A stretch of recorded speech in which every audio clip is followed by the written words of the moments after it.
বিশ্ব বিনোদন কেন্দ্র হলিউডে প্রতিনিয়ত ঘটে যায় আলোচিত সব ঘটনা, যে আলোচনায় থাকে মুভি সিরিজের কলাকুশলী কিংবা সেলিব্রিটিদের আদ্যপান্ত বিচিত্র বিবরণী।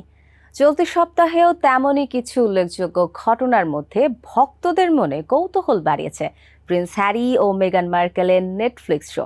কেননা দ্রুতই ওটিটি প্ল্যাটফর্মে আসছে মেগান হ্যারি প্রযোজিত দুটি স্পেশাল শো।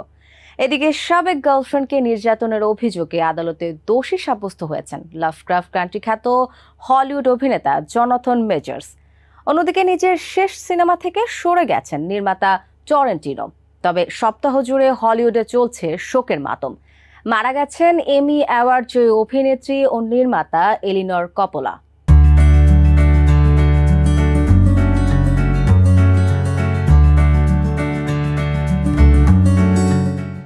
ব্রিটিশ রাজপুত্র হ্যারি ও মেগান মার্কেল দম্পতির প্রেম কাহিনী ইতিহাসে লেখা থাকবে চিরকাল। হলিউডের এক নায়িকাকে বিয়ে করার পর ব্যক্তির স্বাধীনতাকে প্রাধান্য দিয়ে রাজ্যের দায়িত্ব থেকে সরে দাঁড়ানো বিশ্বের আলোচিত ব্যক্তি প্রিন্স হ্যারি। অবশ্য এ নিয়ে দীর্ঘদিন ধরেই আলোচনায় রয়েছেন হ্যারি মেগান দম্পতি।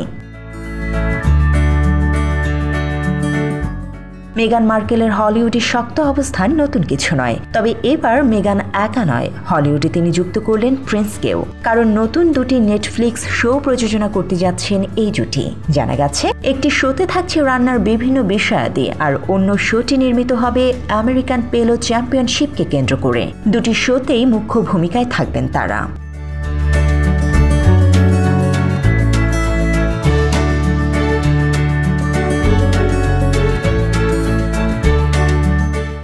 এদিকে ক্যারিয়ারের শেষ ছবির ঘোষণার পরেও সিদ্ধান্ত বদল করলেন মুভি ডিরেক্টর কুইন্টন টেরেন্টিনো। গুণী এই নির্মাতা হলিউডকে উপহার দিয়েছেন একের পর এক হিট সিনেমা। তার ছবির পরিমাণ অল্প হলেও মুভির মান নিয়ে বরাবরই দারুণ প্রশংসা পান তিনি।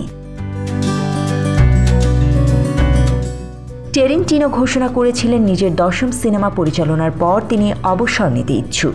জানা যায় তার শেষ সিনেমা হতে চলেছে দ্য মুভি ক্রিটিক। তবে নতুন খবর হলো এই ছবি থেকে সরে দাঁড়িয়েছেন তিনি। সর্বশেষ 2019 সালে মুক্তিপ্রাপ্ত drama comedy film once upon a time in Hollywood পরিচালনা করেন প্রাইম টাইম এমি অ্যাওয়ার্ড জয়ী এই নির্মাতা। অন্যদিকে হলিউডের অস্কার জয়ী ফিল্ম ডিরেক্টর ফ্রান্সিস ফোর্ড কপোলার স্ত্রী এলিনর কপোলা মারা গেছেন। তার মৃত্যুতে শোকের ছায়া নেমেছে গোটা হলিপাড়ায়। মৃত্যুকালে তার বয়স হয়েছিল 87 বছর, যেখানে 1992 সালে এমি অ্যাওয়ার্ড পান এই অভিনেত্রী। অভিনয়ের পাশাপাশি নির্মাতা ও লেখক হিসেবে বেশ খ্যাতি অর্জন করেন কপোলা। এলিনর কপোলার লেখা ও পরিচালিত সর্বশেষ মুভি ছিল love is love, love is love. এদিকে আবারও সমালোচনায় ভাসছেন হলিউড অভিনেতা জনাথন মেজর্স। সাবেক গার্লফ্রেন্ড গ্রেস জাবারিকে শারীরিক ও মানসিক নির্যাতনের অভিযোগে সাজা ভোগ করতে যাচ্ছেন এমি অ্যাওয়ার্ড জয়ী এই অভিনেতা। গত বছর তার বিরুদ্ধে নির্যাতনের অভিযোগ তুলে আদালতে মামলা ঠুকে দেন তারই এক সময়কার ভালোবাসার মানুষ গ্রেস জাবারি। সেই মামলার জেরে মেজর্সকে গ্রেফতারও করেছিল পুলিশ।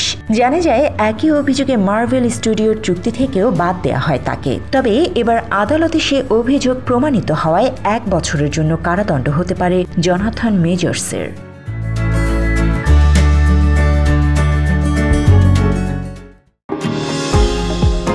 নিউ ইয়র্ক থেকে সম্প্রচারিত TVN 24 টেলিভিশন বিশ্বজুড়ে বাঙালির কণ্ঠস্বর।